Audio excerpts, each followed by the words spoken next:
Herm Schrader on the Dirty Mo Media platform from the middle of America in St. Louis, Missouri starts right now. There you are, Schrader. Yeah, ready bright and early Monday morning. We're all in St. Louis. And it was autumn when we woke up this morning because it was a little colder.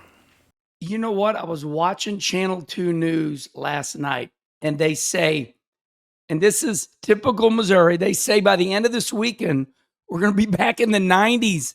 And I'm like, oh, that's St. Louis. Humidity. Yeah. I love it. Okay. Did you watch the NASCAR race here at home in St. Louis? Yes, I watched the start of it, and I watched the end of it, and I had to run down the road to my uncle 93rd birthday party. Wow. Yeah. So I missed the middle part.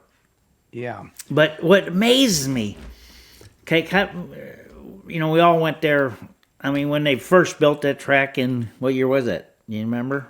Yeah, a long time ago. 20-something years ago. Okay. Well, 30 maybe. You just hugged the bottom. And now them guys running 3, and we see them try to run 4 wide around there sometime. That's amazing as how racy that place has become. You know what, Kenny? I love where you're taking us. And let's just start right there. Okay, Charlie Marlowe, you are the sportster. You've been to all these sporting events. We documented it. You're from Ohio, but you go to Michigan Speedway. You've seen it all. The NASCAR media after the race, like Jeff Gluck, Bob Pockrass, everybody is saying that this World Wide Technology Raceway here in St. Louis has quickly become the place to be. So straighten this out. Why is St. Louis, like Kenny said, we never saw this coming. The racing is 3 wide, but what is going on here in St. Louis? Why is the media bragging on this track now?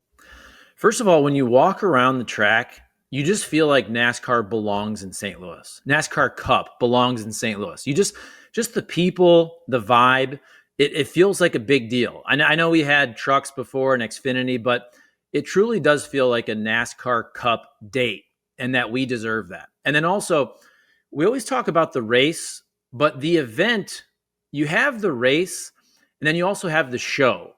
And we can talk about the race, but to me, the race and the show are different. And St. Louis is unbelievable at the show.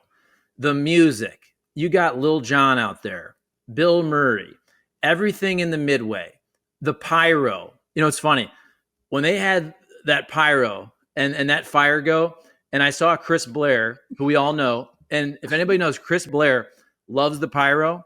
Yeah. And when I saw that fire go up and I kind of looked at him, I walked past him, I shook his hand. You could tell it was like a proud father seeing the unbelievable smoke and fire. Again, the music, Bill Murray. I watched your show, Kenny Wallace Live. You guys had Bill Murray. You had Rusty Wallace, Kyle Larson, Chase Briscoe, Ross Chastain. You had a woman smashing watermelons with her thighs. You had an actual goat out there in a Kyle Larson jersey. I mean, the show was incredible. Yeah. Well, all I can say is, we needed to go to somebody neutral. That's why Kenny Schrader and myself didn't want to say why it was so good. That lady with the thighs smashing real watermelons, not fake, not cut in half before she puts them, when she was trying to set a world record. When she got to the 3rd watermelon, her thighs were so soaking wet that the watermelon kept sliding around. That was insane. And all that is Chris Blair's idea. I almost, Kenny Schrader, let's go to you now. When they show other cities and they take the aerial view of the racetrack, yeah, World Wide Technology Raceway is closer to the city, the big city that's in that area, than any other facility we go to. I mean, Atlanta's, you wouldn't want to walk from downtown Atlanta to the racetrack. You wouldn't want to walk to Charlotte from downtown Charlotte, any of those places, the gateway is right there. And then there's, I think, I remember if this is correct, there's more Fortune 500 companies based within 20 miles of Gateway than there are any other racetracks that we go to. I believe that's right. It's just got a lot going on for it. Charlie, even though it's not in St. Louis. Yeah, but that's just technicality. Yeah. Well, yeah, it's not really technical. There's a big old river there. But hold on, let's use Chicago as an example. Okay, Chicagoland Speedway, an hour out of Chicago. When you're showing Chicagoland, you're just showing cornfields. Yeah. When you're showing the racetrack at St. Louis, you're looking at the arch. You move the camera just a little bit. There's Anheuser-Busch, the mighty Mississippi. And it's not way off in the distance. It's right there. Yeah, it's right there. It's pretty. Charlie, do you think with Anheuser-Busch sponsoring Ross Chastain, you look at John Bomarito, who we had on Kenny Conversation. He's extremely successful. 20 dealerships between World Wide Technology, between Anheuser-Busch, John Bomarito, and like Kenny's saying, there's a lot of what they call old money in St. Louis. It's just a fact. Do you think that's also, the money's there?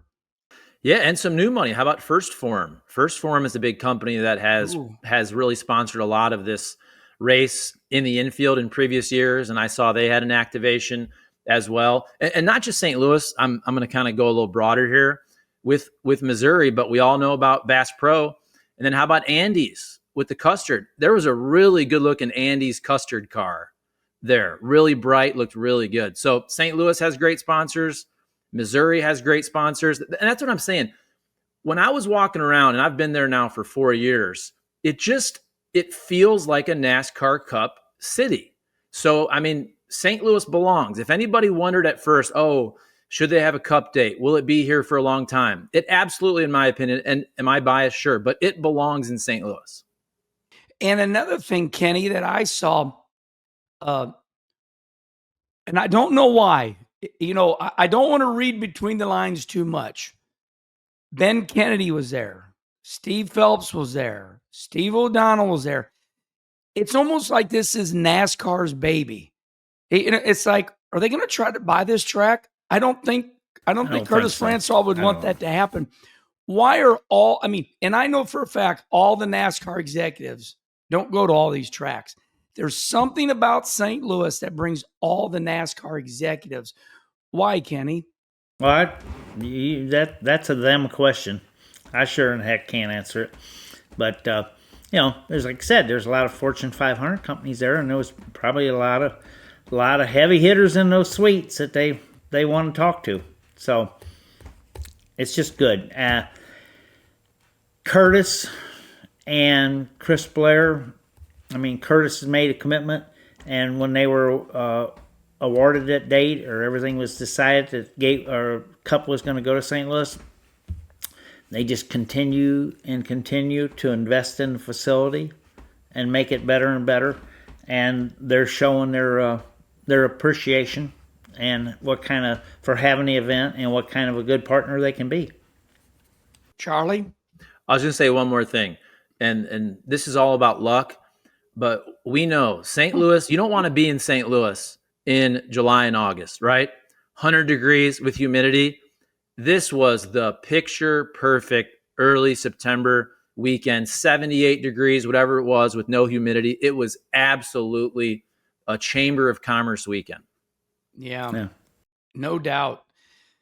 Well, there's so much to keep saying, and I do want to approach this subject that leave it up to us to go after the taboo subjects. This is me saying this. There's something fake that people are doing. They're saying sold out, and you can clearly see they're not sold out. Now, it was a hell of a crowd, no doubt. The front straightaway was full, but the Wallace grandstands were not sold out. Both of you, is this trying to psychologically win people over to make them come the next year? People, I mean, what's your thought, Kenny? So they didn't say sold out this year, did they? I don't know. Did they say sold out? Yeah. Well, I saw it this morning on social media. I must have missed it. It was not sold out. Bullshit. They can say whatever they want, but I don't know. We have not seen a race didn't have places that more people couldn't sit. We haven't seen one of those anywhere. I don't know. I'm obviously a supporter of the whole sport, but we've seen a lot better crowds than we saw a couple years ago. And there's a reason they signed that new TV package, which everyone said when the TV package came due, the sport was going to be screwed and they weren't going to get any money because nobody watched anymore. But they signed a record big TV deal. $8 billion. So, and we're having phenomenal races. Things aren't screwed up. Our sport has got issues just like every sport does, like every business does. We've got issues, things that they're got to stay on top of, which they do a good job of doing, but we're not on life support at all. Yeah, I don't think I could have said it any better. Okay. As Larry Mack said, I like to use him every once in a while. I think we beat that like a dead horse. Okay, it looked good. The vibe was good. NASCAR's going to be there again next year. What are those dates, Charlie, for 2026? St. Louis has got it going on. They're back in the playoffs. I saw it was a September, maybe a week later. Did I see that? I'm not sure, but I think it's September 12th next year. I've got September 13th. So it is 1 week later. So they've already got to play they're back in the playoffs. So you know what? I mean, we should have known this. Schedule came out a couple weeks ago, but I wonder if it's a week later. Is that the third race of the playoffs, Charlie? I see second. Okay, it's second now. Remember, next year they have an extra off week. Okay. Well, it's just I like the playoffs. I can't even believe I'm saying that because when they came up with it, I'm like, I'm old and bullshit. That's junk. But I like the playoffs, and already it's like, for you guys are in trouble. You got to step it up, and obviously we'll see that next week because even Ann sitting there watching the race she said, "Ooh, next week's third one, isn't it?" She said, "Oh yeah." She even knows next week stuff's happening. I think it takes a while for our older generation to come around. We're not telling them what to do, but NASCAR doesn't make these decisions because they think that's what needs to be done. We all know that they spend a lot of money on groups before they make a decision. What should we do? And there's a reason they do what they do. And, they're going to move that championship race around. That's already been talked about. This is the last year. Just for right now at Phoenix, we know in 2026, it's going to be Miami Homestead. So we're headed in the right direction. Okay, I'm going to end like this on the St. Louis vibe. We had dirt racing surrounding the community. We had Kyle Busch, Brexton Busch racing at way out in Doe Run down there. That's what we call our small tire track. Doe Run is way always out, isn't it? It's an hour. Yeah. Well, yeah, okay. True. Way out there. Okay. So, yep, an hour away. Doe Run, small tire track, go-karts, but they were out there with the midgets, or not midgets, but whatever you call those. I think they had the Extreme World Outlaw Extreme. Those were Highland. Oh yeah, that's right. Well, they were Doe Run and Highland and USAC sprint cars at Granite City, Tri-State Speedway, Granite City, Illinois. Which I remember you saying one time, "How can a track have 4 names?" But there it is. Anyway, and we had a 3-day dirt show at I-55, 3-day modified race. There was all the local tracks capitalized on the NASCAR being in town. I don't know if it worked for any of them. I know Grant City had a good crowd. I don't know about Doe Run and Highland.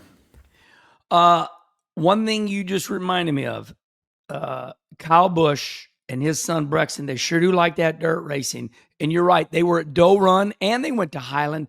Highland was basically the World of Outlaw Midgets, they call Extreme.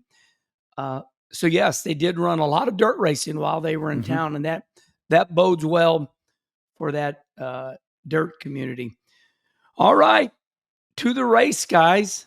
I'll set it up for you, Kenny. Denny Hamlin. He sets quick time. He runs in the top 5 the whole race, and he wins it. And of course, he gives the sound bite that everybody is looking for. Here we go.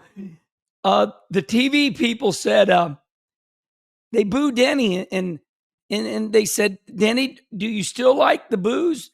And Denny says, bring them all. And then he says, get on my bandwagon or get run over by it all. Yeah. And that is the phrase that has ricocheted. And boy, he comes up with some good stuff. Yeah. Can he just talk about this Denny Hamlin? I mean, it's a locomotive. He don't care. He's strong mentally. Yeah, he's got to be real strong mentally. I don't know Denny that well, but he's got to be real strong mentally. First off, I know he's co-owner of 2311. Don't know what percentages, how any of that stuff works. Not my business. Don't care. But there's a lot going on there. There's a lot of stuff to take care of. And everything with the lawsuit and everything. And then he's still got his day job. It's to drive that 11 car for the coach as fast as he can. And I know he's wanting, like all 16 of those guys are, that championship this year.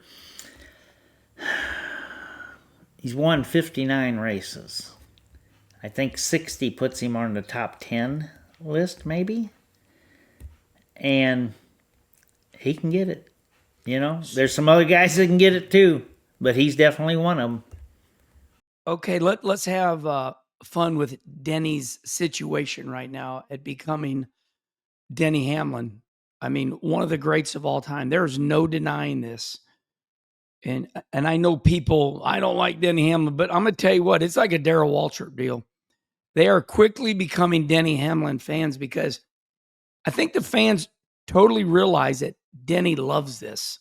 The fans at first, they thought they was getting him. Oh, we're going to get Denny. We're going to make him be sad. Now it's reverse psychology. He's getting them. Yeah. And it's real. Yeah. So he's playing that part just like Darrell did. And yes. Darrell did it when nobody had really done it before. He invented that part. Nobody had done it in our sport big time. And our sport didn't get the media exposure, but back in the early days. So someone could be doing it. Nobody knew about it, other than people there that day. But he's doing it good. He's doing a good job of it. Okay, this is what's setting him apart from a lot of people right now. I do want to go into this in depth. 5 wins for Denny Hamlin in 2025. When we started this year, I remember here on Herm Schrader, we said, man, he's got to win a lot of races this year to get to 60. Damn, 5 wins in 2025. That brings him at win 59. Win 60 is like a really big deal. So this stat here is what I want us to zone in on. There are only 7 drivers when they get over 700 races. So in other words, when they get over 700 NASCAR Cup starts that continue to win, there's like, Jeff Gordon. But, assuming when you get over 700 wins, you've seen a lot. And here he is. He's over 700 starts, and he's still winning. Only the 7th driver in NASCAR history to win after 700 starts. What's that say to you, Kenny, about Denny Hamlin? He's not slowing down. And you can tell it, you know. I mean, he's just there. He's there all the time. When they're screwed up, they're running, you know, when they're off, they're running 11th, 12th, 13th, you know. I mean, they're just real solid. And he's just 44 years old, I think they said yesterday. And I mean, he can be around for a little bit yet, you know, and be around at the top. Charlie, here's my take on this. And I don't think it's far-fetched. He drives for Coach Joe Gibbs, who is obviously Super Bowl winning coach. So we know those athletes are about the body. You know, they got to be physically fit. His other car owner over there, Michael Jordan, it's about the body, physically fit.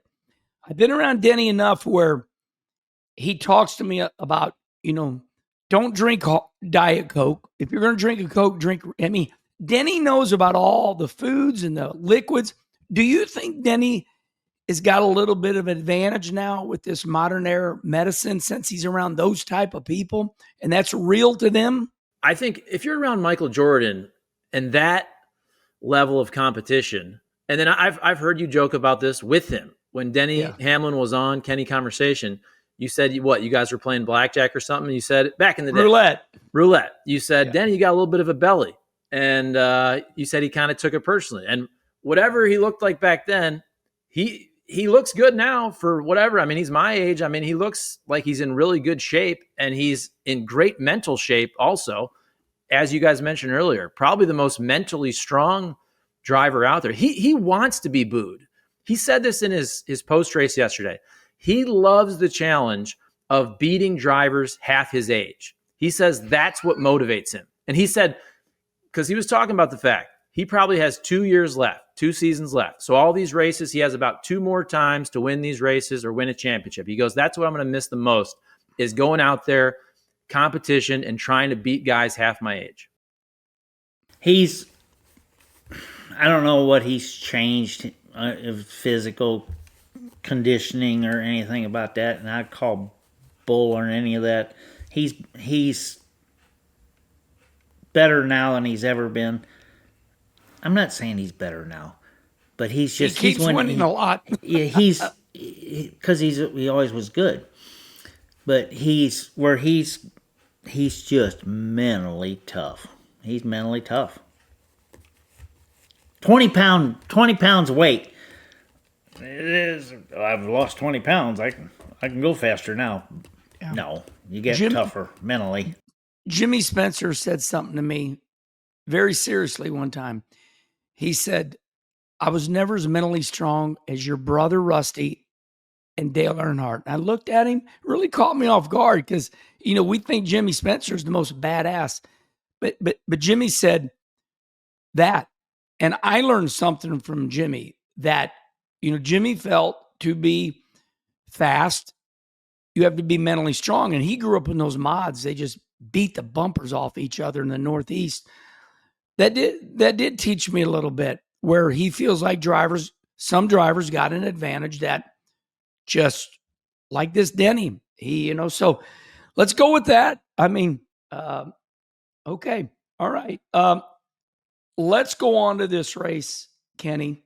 You got anything else on that? No, but wow. How's the 19 car working out for Briscoe? Okay. Okay, that's on my list right here.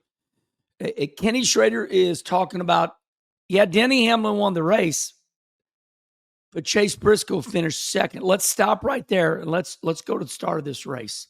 And Kenny, I love it because I got it right here. That is in the notes. Chase Briscoe is, my God, wow, right? All right. We had the perfect amount of wrecks, is what I think. You know, we had been in them, you wouldn't have thought so, but go ahead. Well, what's great, Kenny, is we didn't have wrecks. We had one wreck where somebody dive bombed Josh Berry getting into one. Josh Berry's out of the race. He didn't really dive bomb. That was Chase. Yeah. That was Chase. He didn't really. He kind of got in there and he he's why Josh wrecked. You know, he hit him. Hey, have you ever parked one of your brothers? Man, let me think here. Oh yeah, Austin and Ty Dillon. You're talking Yeah. about. You know that, and I don't have that. I missed that one. For last. They were running like last and parked him. I know he didn't park him, but he hit him. You got me thinking. I don't think I've ever. I made sure I didn't wreck any of my brothers because I'm from the old school. I never wanted to be part of the Bodines. Well, we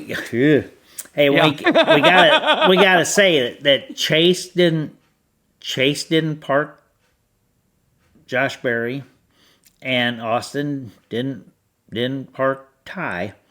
As Trickle taught us, said all I did was bump you. You had the choice whether to wreck or to save it, and you chose to wreck. This racetrack induces that. Chase Briscoe. We had him on Kenny Wallace Live yesterday, and he says, kind of like Martinsville, that. Now, this is what Chase or one of the drivers, Charlie, you were recording Kenny Wallace Live. One of the drivers said their left foot gets tired at this track. Now, we had 3 of the top drivers because they pushed the brake so hard. What about Martinsville? What do they do there? I mean, push the brake hard. They're just saying that their left leg gets tired at St. Louis because they used the brakes so hard. And I'm saying you get into one, that's a tough corner. But okay, let's go to the big. Chase's leg got tired really early. What lap was that? Early. Yeah. Early. Let's go to the other end of the racetrack. Okay. Kyle Larson. I could see what he was doing. He thought he was going to go in and he was going to drive this push or this loose. It looked like he was pushing up the race. He thought he was going to slide in behind Ryan Blaney. Missed it by a little bit. And knocked the hell out of Blaney, spun him out. Blaney is like, hey, listen, I know he didn't mean to do it, but he still did it. And I'm going to remember it. Yeah. But what was neat, nothing neat about it, but what I liked was they're showing them after the races. Now, this is 2 champions of our sport. Yeah, good point. And they're over there. Ryan's sitting on the wall, and Kyle's talking to him. Nobody's grabbing nobody. Nobody's may not be happy, but they're discussing it. I want to talk about that for a minute because I do take this show very seriously, whether you think so or not. And I read articles, and here's what they said happened there. And Kenny, I'm glad you brought that up. They said that Ryan Blaney was being interviewed and he saw Kyle. And Ryan Blaney didn't want to talk anymore. And he stopped the interview and went after Kyle to have that conversation right then during a media interview.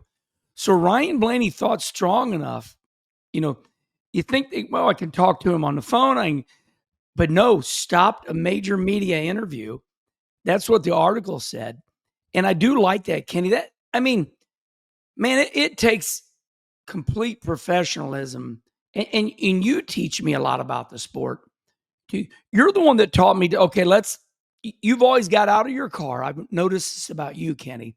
You've always got out of your car and you've addressed situations immediately. I've watched you do it. Do you feel like that's the way to do it? Don't call them on the phone the next day? I think, and it depends on the situation, what happened, what race it is. It just, but yeah, talking about it quick.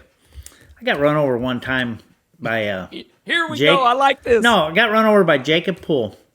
Hell of a good racer. Last friggin' turn at Terre Haute, we're leading, and it had to drive in there.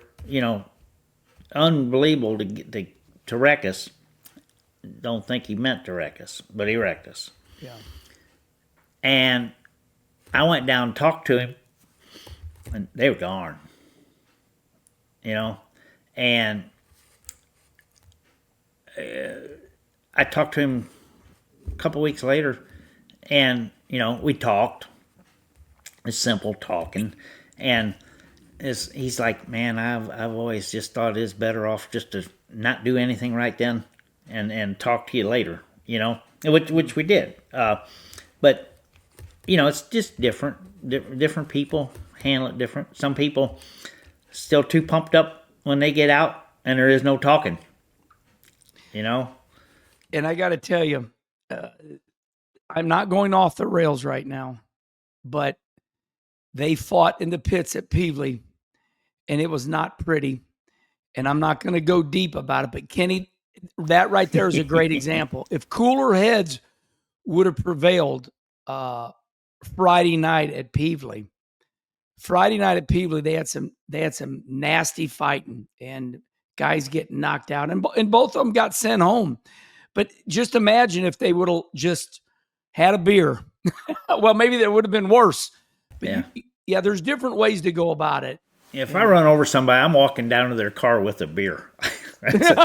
Here, open this and we'll talk about it.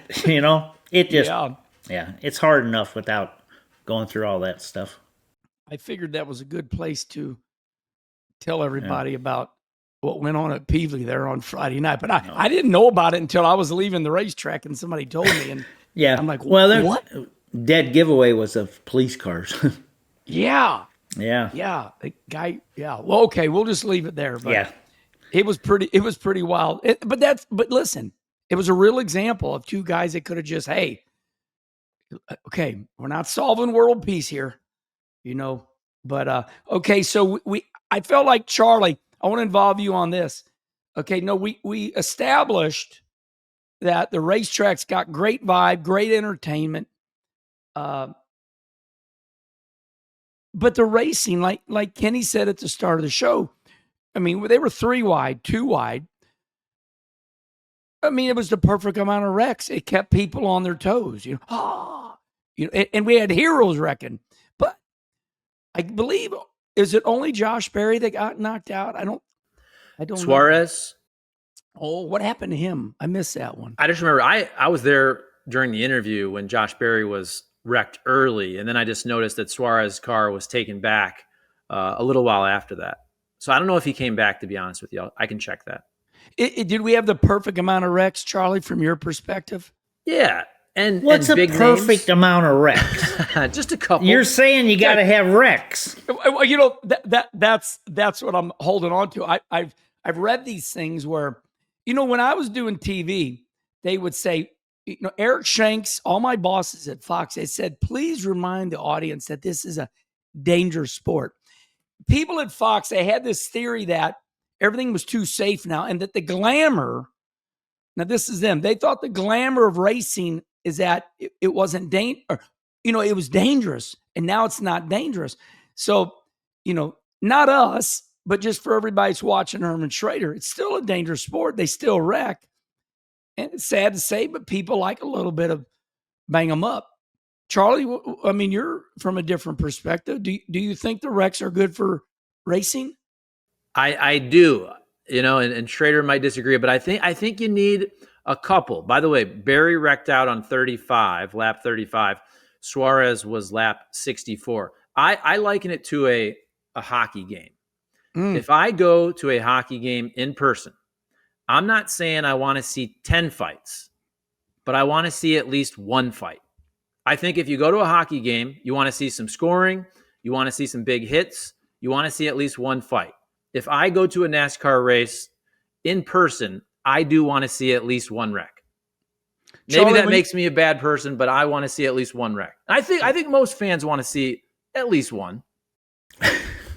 We don't like wrecking, so it's hard for me and Schrader to say that, but I get it. I do get it. I understand it. Okay, so there it is, everybody. Zilich again, Kenny. Saturday. What's that? Connor Zilich again, Saturday. Yep. Well, before we do that, Charlie, something we're trying to do here now that we're in the playoffs. You want to give the top 10? Me and Kenny Schrader have talked. We do learn a lot from this show because it forces us to know about NASCAR. Yeah, but you can't do top. I mean, you got to do top 10 finishers, but you got to do top. You got to say who's in trouble. Okay, We can Charlie. do both. Yeah, Okay, you got to do both. I got them both. Go ahead, Charlie. This All is right, your let's book. start with the finishers at St. Louis. Denny wins. Chase Briscoe second. Chase Elliott third. Ryan Blaney able to come back and get a fourth. Joey Logano fifth. John Hunter Nemechek sixth. One second. I didn't mean to interrupt. Yeah. The fact that Ryan Blaney came back and finished fourth had a lot to do why they were talking calmly to one another. Yes. But go ahead. I didn't mean. That's good. Absolutely. Good point. So John Hunter Nemechek sixth, Christopher Bell seventh. He was a little ticked off after the race if you listen to his radio. Bubba Wallace eighth, Chris Buescher ninth, Ty Gibbs 10th, and I'm counting right here. That is six. Count them, 6 Toyotas in the top 10. Toyotas have dominated the first 2 playoff races. And then if we go to the playoff standings here, we'll start. We got Denny and Chase Briscoe obviously have won. You got third place Kyle Larson. You got Bubba Wallace in fourth. Ryan Blaney fifth. William Byron sixth. Tyler Reddick seventh. Seabell eighth. Chase Elliott ninth. Joey Logano 10th. Ross Chastain 11th. Austin Cindric is 12th. He's plus 11 on the cut line. And then, I mean, Josh Berry's in real trouble. He's got to win. He's 45 points back. He's in 16th. Alex Bowman is 35 points back. Shane Van Gisbergen is 15 points back. So I guess the real battle is the 2 Austins. Austin Dillon right now is the cut line. He's 11 points back of Austin Cindric. Yeah. And what's so much different now is, you think 15 points and back or something, and it's like, oh, I got to finish 15 spots ahead of them. But not with the stage points and stuff, Yeah. I mean, it's I like all that. I just think it's made it a lot more interesting. I'm sorry to say that, Mark Martin. I'm sorry I to want to say it. say this, and I want you to edit this up. I want this quote out there. One thing I like about Denny Schrader is that he's 70 years old and he's not stuck in the past. And Kenny brings up a great point. All these guys out of the top, all they got to do is win one stage, and that's 10 points. And Denny Schrader recognizes that. That's big. And that's why Schrader still races to this day, and that's why he's still level-headed. I like that Denny Schrader, doesn't get stuck in the past. Unquote. Yeah. Okay, edit that. Yeah. Yeah, but it's true, though. He doesn't Kenny don't jump on the bandwagon. It takes me a while to switch. It's okay though, but you do. But switch. once I saw, say, hey, this is. I'm sorry. There's just nothing about this that I can continue to not like. I just got to give in. I like it. Yeah. After 3 years, you finally. No, I gave in fairly quick. Okay, let's go where Kenny's talking about. I'll set it up because I know a little bit about it. This Connor Zilisch is now setting Busch Series nationwide Xfinity records. You gotta talk about all the names because everybody's like Busch Series, nationwide, Xfinity. Connor Zilisch has won his 9th race. Now he's in rare air. Kenny, is that 9th this year, right? Yes. That's crazy. Yeah. I remember somebody saying, they're cheating. I'm like, okay, I hear you. Ooh. I got something. So I looked at something today because, my social media skills. But we're going back to the Cup race real quick. Yep. Was there some controversy on Denny Hamlin's last pit stop and tire? I don't know. Did he go outside the pit box or did he go? That's what was talked about. Yeah. Well, I think everything's people saw it on TV. Yeah, I think everything's going to be scrutinized. All eyes are on the sport. And now that you brought that up, before we move ahead, one thing, when I was doing TV, one thing I learned is that all these officials are in a tractor trailer. right? You got so many officials on pit road, Hope way it's less got than we windows. used. They sit there in these tractor trailers, like 8 officials in these tractor trailers. You open the door, you go in there, and they're all watching TVs, and they're calling a lot of these, technical violations from, a tractor trailer with cameras right on each team. That's pretty wild. And they've been doing it for a while, but it's just you want to bring it up again. Well, okay. I like it because they can see it. It's documented. I mean, we used to have back in the day, which means nothing, but you'd have an official that did 4 cars. Right. It did 4 cars, and he's looking at all 4 cars, and he's standing out there on pit road trying to save his life, not get run over, and he's supposed to be watching 4 cars. Now it's simple. It's black and white. It's simpler. It's like, okay, you're the baseball guy. I don't know nothing about baseball. Why in the hell do we have that umpire back there? In today's And technology. they got that square thing on TV, and it shows where the ball went. And this guy makes a call, and the ball's outside of the square, and he calls it a strike. Why? I mean, it's black and white. Why don't we do that? I agree with you so much. And here's why. Because they say God gave us a brain to use. And we're using it, and we're creating situations. Charlie, do you remember there about 4 years ago, the guy pitched a perfect game, and the ump, I mean, the guy was clearly out at first. Armando Galarraga, Detroit Tigers. That was actually a long time ago. This is where I think COVID has skewed time. I think that was about 15 years ago. But yes, he had the perfect game, and the bad call by Jim Joyce, the umpire, and then he was crying the next day. The umpire was, because he realized that he had ruined the perfect game. And Kenny, for a pitcher that pitches a perfect game, that is a life-changing moment, because you go into I watched that movie.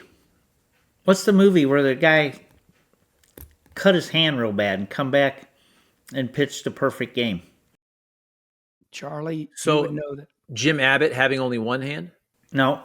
It was a movie, not a real. It wasn't. I don't think it was real. Oh, you're talking about Kevin Costner. Yeah, Kevin Costner. He cut his hand on the table saw. What come was that back called? and pitched. But it was a good movie. I'm not a baseball guy, but I like baseball movies. Yeah. For love of the game. For the love of the game.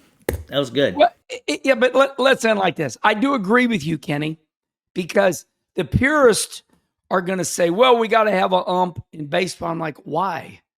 Because there's so many things in life now that, make life better. And the families, the people that lives have been ruined over bad call. I mean, the Cardinals would have 12 World Series right now if Don Dinkinger didn't blow the call up in Kansas City back in 1982. It don't bother me at all, but I still remember it. You know what I mean? NASCAR had the foresight to, hey, we have this technology out there where we can make 98% of these calls 100% right and then show it to you.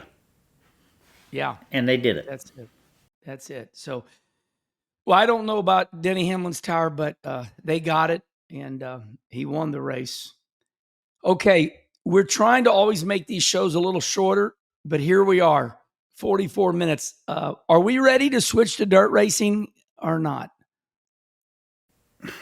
I got one joke. I got it. I know it's not joke time, and it's terrible, but it's so stupid. I'm telling it. I don't care if it's not time. Go ahead. What the janitor said when he jumped out of the closet. Supplies. Okay, dirt racing. There was a lot going on. That was good. Okay. Finally, RTJ, Ricky Thornton, wins the World 100, wins it by a straightaway. The race had a lot. You and I watched it on our phones back and forth. Looked like JD was going to win it again. Has a soft right front tire going down. It finally goes flat. Superman does not win it, but Ricky Thornton wins. Dale McDowell comes from 18th or 19th to second. And my good friend, Nick Hoffman finishes third. Kenny, you take it away about the World 100 at Eldora. They said, well, they didn't say, they quit selling tickets and quit selling pit passes. That's big. Yeah, they've never done that. It was big. They had the right weather. They had everything. Davenport was there. You know, it looked like he was catching a little bit, but then he had a flat with maybe 12, 15 to go. Come back to 7th, I think. And, I mean, Eldora was great. Track looked fantastic. They were running all around it. I mean, Tony and Levi Jones and the whole crew up there have done such a good job. That event just continues to grow and grow. You know, the Outlaws were racing this weekend. I don't know where high limits were. But the biggest race, and biggest is, you know, whatever you, I mean, it wasn't most money. It wasn't the most people.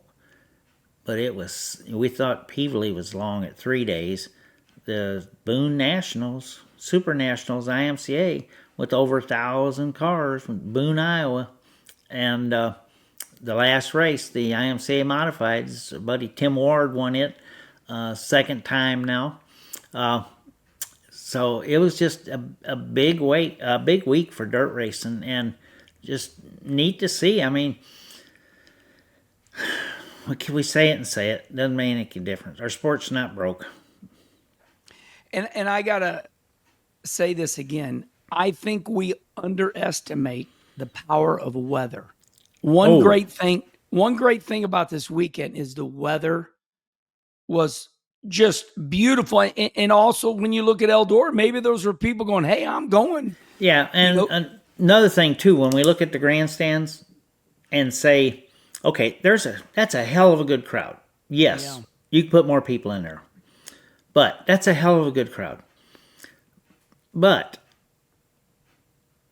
other than experiencing that whole thing of being there, if you want to watch the race, just watch the race and know the hell what's going on. Whether you're at Eldora or World Wide Technology, you can watch that thing at home and know what's going on a lot better than you can sit up in the grandstands and try to keep track of everything and decipher what's going on. So that's making a difference, but that's also why, you know, that NASCAR has that TV package that they got. I've noticed here lately in dirt racing, this has been coming up more lately. People going, that's why we shouldn't have streaming. You know, but you bring up a good point. You know, you watch it on Dirt Vision, you watch it on Flow, and you're like, oh, now I'm going to go to the racetrack. My take is, at first I was confused, but now after this week where you see the grandstands packed, do you think like people are watching it maybe on Wednesday, Thursday, Friday, and they're like, I'm going because I want to be there? Yeah, I don't know about that, but it's okay. Nobody does. They don't know, and that's a big subject for all the short track owners. It's like, hey, how much is this hurting our gate? You know, people watching at home or streaming. A lot of the tracks, you know, depending on the program they're on, they don't get the share in that very much, that streaming revenue. But I just know the amount of eyes that are watching these races are getting more and more. Yeah. Okay, everybody. One thing we agree on is, and respond right here. How big is weather for you? Because Kenny does bring it up. I mean, there was nothing bad this week as far as turnout. It seemed like we had, as the weatherman would say, there was a high pressure all across the Midwest, and the weather was awesome, and racing showed up and showed out this whole weekend, whether it was Eldora, whether it was Boone, Iowa, the St. Louis area had it going on. So, yeah, it was really nice. Okay, Charlie, Kenny, we come to this point of the show. We are 50 minutes in and we are trying to do better. Are we ready for jokes? What is our target? 45 minutes.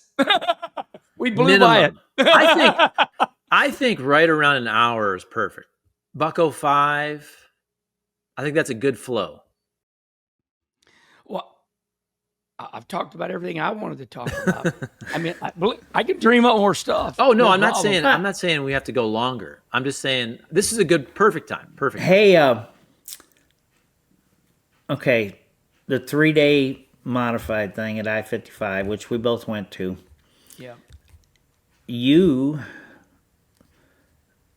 had trouble Friday night qualifying race. Yeah. Had a flat, didn't finish. Yeah. Right. So somebody spun out in front of me in my qualifier, and I got into him. Oh, you could have missed him. Man, I tell you, I wish I. It's one of those deals where Kyle Steffen was in front of me. You know, the guy spins out, Kyle, and I'm in him before I know it. So that really messed me up. But go ahead. But you had to make it through your qualifying feature, or through the heat race, or whatever they call them qualifiers. Yeah. Okay, you started wearing that. You started back. I started 5th in the qualifier. I finished 4th, and then I started 18th in the big race. And you finished. I don't know. You were right there. So, you were 5th or 6th or something. This is funny. Let me tell you my story. Started 18th, pulled a Schrader. I'm like, okay, I know everybody's going to wreck, so let me mind my own business here because this is 50 laps. So I put it on the high side, and I rode on the high side until we burned the moisture, until we burned the grip off the high side. And what I did is I entered high, and then right in the middle, you taught me this, I turned it. And I came down the hill, and I cleared like 2 cars. And then it made me go to the bottom. And I went to the bottom, and I passed 4 cars in one corner. I got to 3rd, and the caution came out. And I finished 6th because I think I inspired the guys that I passed. So Cole Falloway and Trent Young, they got back by me, but we were up to right at 2nd or 3rd and finished 6th. But yeah, it was a tough 2-day. It was just that qualifier. Damn it, Kenny. That's 3 days of qualifying. It's the son of a bitch. It's ridiculous. Well, I mean, you're never done qualifying. I mean, you qualify Thursday night, you're qualifying Friday night, and then they got to be main on. I was like, I'm qualifying for 3 days. Yeah. And one guy spun out in front of me, and like, I'm starting all over again. Yep. But yeah. So I'm looking at the check right here. Let me see. I got Brody's money for the B mods. Okay. I finished 6th. And I got $1,450. Finished 22nd in that qualifier that put me out, and I got $150. Well, I got my checks right here, wherever it is. Tell me. Yeah. $1,100. That's why the B mods have got it going with a $10,000 engine. Yeah. Okay, Charlie, I got to tell you this real quick. So they have a driver's meeting, and, listen, it all turned out good, but everybody was like, this should be a 2-day event. So the owner of the racetrack stands up in front of everybody, calls this impromptu driver's meeting. We're all there. And the owner goes, how many people think this is too long? 3 days is too long. Schrader holds up both his hands. He never does they were that. Counting. I wanted to get that extra vote in there. I was stuffing the ballot box, baby. But they said, how many people, it was worded that how many people don't want to be here tonight? How many people don't want to be here tonight? Meaning didn't want to have to qualify. Yeah. 12 people, maybe. I'm like, what? Everybody's been bitching about this, and there's 12 people? And first off, you just got to be in that group. It's not driver or owners or anything. You just got to be in that group. But nobody will raise their hand, anywhere, if you're in the group. And then they said, okay, how many would rather this be an open practice night? And then everybody raised their hand. It's like, he just asked the same question twice, you know? But yes, I held up both hands in case they were counting. It's a deal where this is, Charlie, what me and Kenny do, this, working men. They work for a living. And what do you think I do? Yeah, well, you work hard for Federated, and I work hard for Charlie on the Kenny Wallace YouTube show. Okay, so we're working. I had to take off Thursday to go there. Yep. So the point was, you buying that? Mike Harrison, our GOAT in the modifieds, he interrupted. He goes, look, it's not that it's too long. It's just that probably 30 more cars would have showed up, but they couldn't take off work on Thursday. So you cost yourself money. Nice, you trying to make money on this bullshit day, but you cost 30 cars from coming is what everybody thought, because no dirt race, even Fairbury, they don't qualify on Thursday, qualify on Friday, qualify on Saturday. They only lock 7 cars in. It's like, what are we doing? 6. Yeah, I mean, that's very minimal. But I think we learned our lesson. And hopefully next year, if you want to come on Thursday, you can, but you don't need to be there. And so, yeah, that was, we need to get that off our chest. Didn't bother me none. No. Okay. That's great. Where were we going before? We got sidetracked. Jokes. We're done. Jokes. Here we go. All right. First off, got to tell people, as always, about the merch line, hats, shirts, all that. It is shop.dirtymomedia.com. All right. Here we go. We've gotten to the point, too, where I go to these websites, and I can't remember if we've already done these jokes. I don't think we have, but I'm not sure. Here we go. 2 corny ones first. I pity the calendar. Its days are numbered. It's sweet. Corny. Cute. Okay. As the girls would say, that's cute. Yep. What do you call it when a snowman has a tantrum? What do you call it when a snowman has a tantrum? Don't know. A meltdown. Yeah, that's funny. All right. Couple kind of risque ones here. I know Herman has one as well. A little girl asks her mom, before I was born, did you want a little boy or a little girl? The mom says, I just wanted a back rub.